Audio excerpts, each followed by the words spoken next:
Conclude చేయండి. చిట్టిబాబు గారు conclude చేయండి సార్. లక్ష్మణరావు గారు ఒక్క నిమిషం, చిట్టిబాబు గారు కంక్లూడ్ చేయండి సార్. ఇప్పుడు మనం మాట్లాడాల్సింది ఈ కాదు, ఈ తోటా నాయకులు ఏం మాట్లాడారు కాదు. ఈ ప్రభుత్వాలు అధికారంలోకి వచ్చిన ప్రభుత్వాలు, అధికారంలో ఉన్న ప్రభుత్వాలు ఇంకా గత ప్రభుత్వం చేసే తప్పులు, గత ప్రభుత్వం చేసే కాలం గడపడం కాకుండా వాళ్ళు ప్రజల పట్ల బాధ్యతగా చేయాల్సింది ఏం చేస్తున్నారు, చెయ్యని వాటిని ఇది ఎందుకు చేయట్లేదు అని ప్రశ్నించాల్సింది మీడియా బాధ్యత కూడా.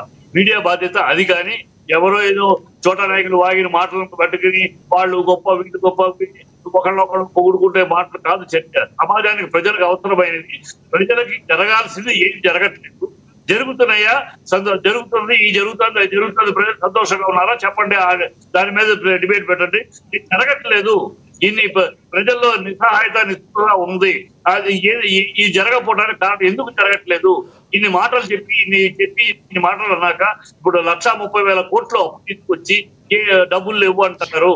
ముగ్గురికి 3 సపరేట్ హెలికాప్టర్లు పెట్టుకుని డబ్బులు లేవు అంటారు. ఇవన్నీ ఏంటి అని ప్రజలు చిట్టిబాబు గారు నెక్స్ట్ ఎలక్షన్లకి ప్రజలు బేరీజ్ వేసుకునే తీర్పిస్తారు, నమ్ముతారా మీరు? అది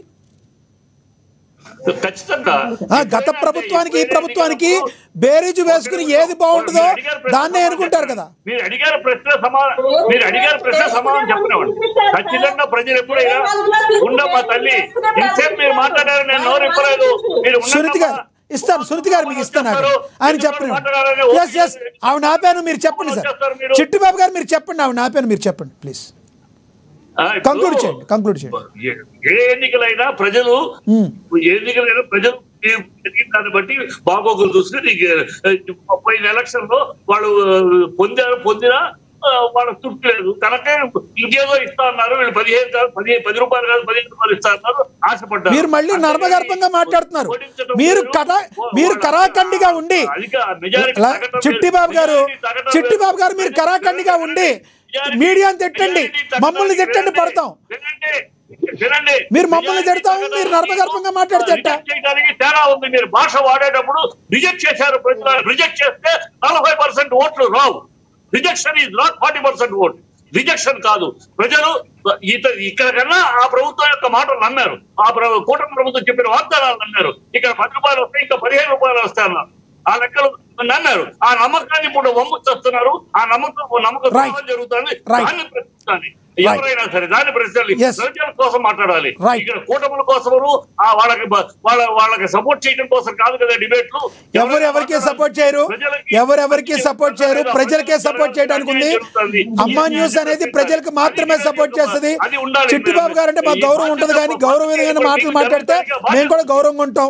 అమ్మా న్యూస్ అనేది అందరి వాయిస్ తీసుకుంటుంది, ప్రజల కోసం పోరాడుతుంది అమ్మా న్యూస్. ఎస్ సార్, ధన్యవాదాలండి. సునీతి గారు కంక్లూడ్ చేయండి. మీరు మాట్లాడుతూ ఒక మాట మాట్లాడారు, అంటే ఎలక్షన్ లో ప్రజలు బేరీజ్ వేసుకునే ఓట్లు వేస్తారా అనేది. ఎస్ అండి, అది 100% కరెక్ట్. ప్రజలు పాలన బేరీజ్ వేసుకునే ఓట్లు వేస్తారు. అందుకే కదా 24లో 151 వచ్చిన వాళ్ళు 11 సీట్లకి పడిపోయింది. వాళ్ళ పాలన ప్రజలు బేరీజ్ వేసుకున్నారు. ఇప్పుడు లక్ష్మి ఆయన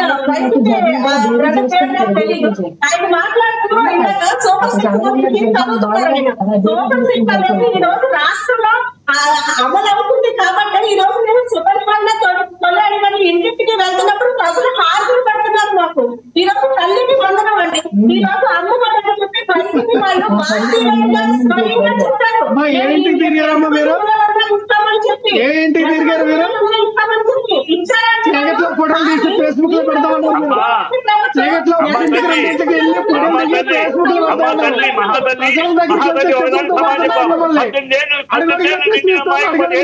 ఇచ్చారా? 10,000 చేస్తామన్నారు, చేశారా? పిల్లల ఫీజు రీయింబర్స్మెంట్ ఇచ్చారా? నిరుద్యోగ వృద్ధి ఇచ్చారా? ఎరగండి, ఈ మాట్లాడండి. ఈ రోజు పథకాలు అమలు అవుతున్నాయి, 100% అమలు అవుతున్నాయి. ఈ రోజు మనం పెన్షన్ తీసుకోండి, 4,000 ఇస్తామన్నాం. మొదటి నెల 7,000 ఇస్తాం, 2వ నెల నుంచి 4,000 రూపాయలు ఇచ్చిన ప్రభుత్వం కూటమి ప్రభుత్వం. మరి జగన్మోహన్ రెడ్డి నేను అధికారంలో రాగానే 3,000 ఇస్తానన్నాడు. చంద్రబాబు నాయుడు గారు 2,000 చేసి లక్ష్మణరావు గారు ప్లీజ్ లక్ష్మణరావు గారు క్రాస్ వద్దులేండి, ఆగండి. లక్ష్మణరావు గారు సమయం అయిపోయింది, మీరు ఆగండి.